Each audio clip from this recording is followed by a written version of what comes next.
यो हाम्रो renovation project भइरहेको छ। ओ त्यो तपाईँले खन्दै हुनुहुन्छ नि त्यो खनेको कुना च्याप्नु पर्यो क्या पाइप त्यो स्टाफ त्यो 5 फिट आउँछ तर यता आउँछ सर 5 फिट यहाँदेखि यतातिर 5 यो सेन्टरमै पर्ने भयो। यो अब त्यो मङ्गोलिया त छ उ त साता लाग्यो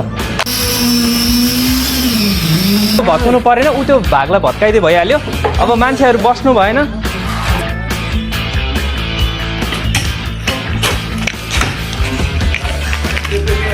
यो ठिक छ यो केटाहरू अहिले अर्को केटा खोइ अर्को 3 जनामा कहाँ गयो अर्को केटा खोइ रोशनजी।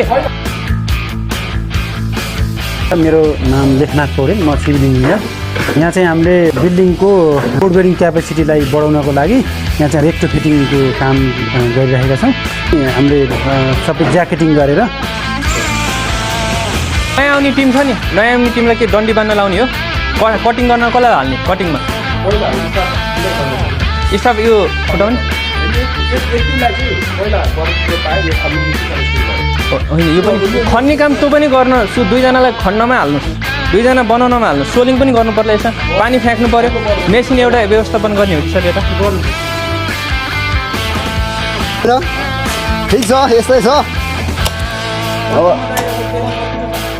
पेलन छ अब गर्नै पर्यो आएपछि है नगरिनु हुँदैन